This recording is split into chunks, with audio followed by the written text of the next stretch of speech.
Assalamu alaikum wa rahmatullahi wa barakatuh. Yesterday, for some reason, my mouth was not syncing, and today, I think is syncing. Yeah, looks like my eyes are working, my tongue's working. Ah. Right. Now, I think one of the unique things about being able to talk to yourself is that you're not always mad. But one of the unique things about isolation or being away from everyone is you get more time to think, and it's a good time to start writing something. Over just over a year now, I think. Yeah, over a year.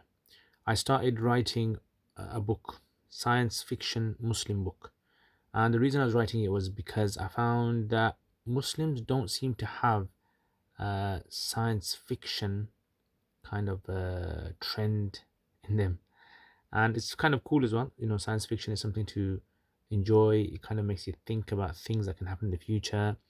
It's a new kind of way of looking at the world as well. It's like kind of refreshing. So I wrote this book. Well, I started writing this book anyway, and it was basically about a Muslim or a guy, basically, is atheist, and they're living on Mars.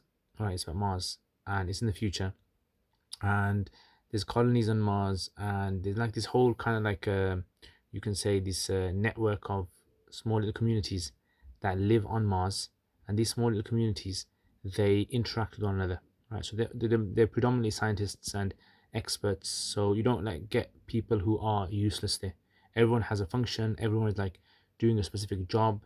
The way the education system works as well is that you kind of have a job that you already allocated from a young age, and therefore you don't get people who just choose what they want to do like you'd get on Earth.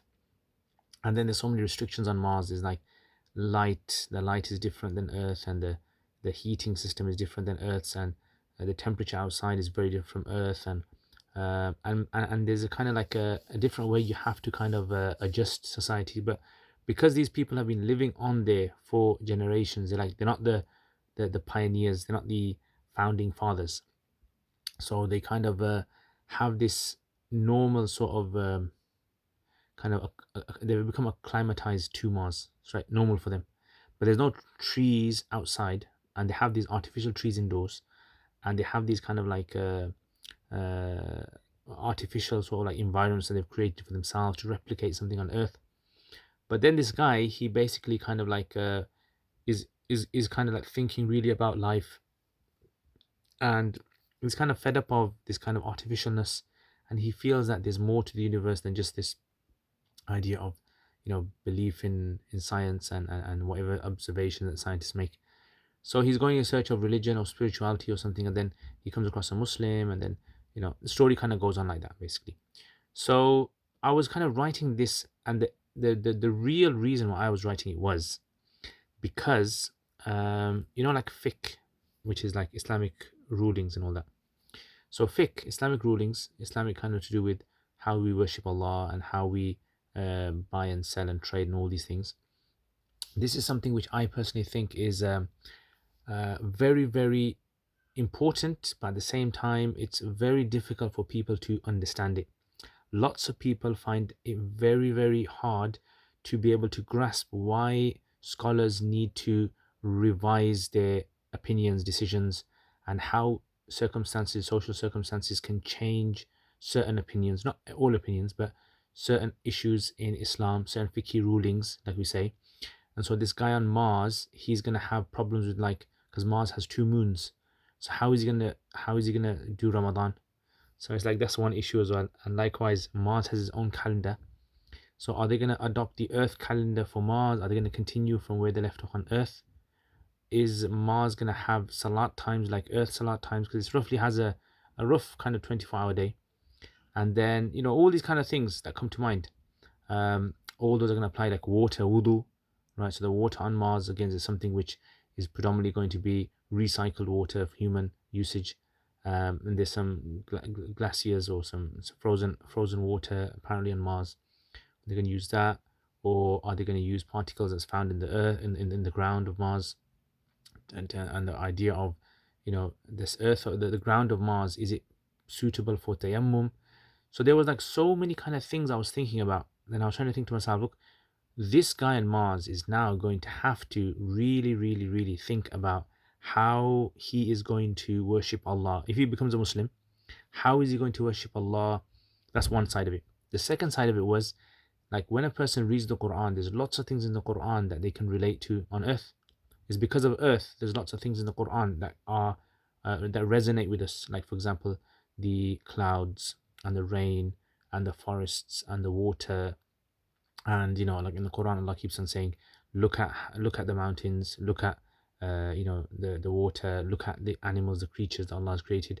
All of these things indicate towards this kind of like, it's as though earth is is like the best climate for humans to live. But that doesn't mean that humans will not live on other planets. They will, right? They might. So humans going outside of earth and going to the moon and going to the Mars, right, is obviously going to bring its own challenges. How are we going to look at the Quran? How are we going to look at these signs? How are they going to be signs for people to reflect and get closer to Allah subhanahu wa ta'ala? So you see, I mean, it's very interesting how this conversation can take off, right? If just through just through books and science fiction books, I think, right, it can really make people appreciate what we have on earth and bring us closer to Allah and make us understand the importance of really having a connection with the Quran as well. I don't know. What do you guys think of this? What do you guys think of? I actually called the guy, this guy, the whole story is around this guy. I actually called him Sam. And I called him Sam because, does anyone remember Quantum Leap? In Quantum Leap, there was a guy called Sam Beckett.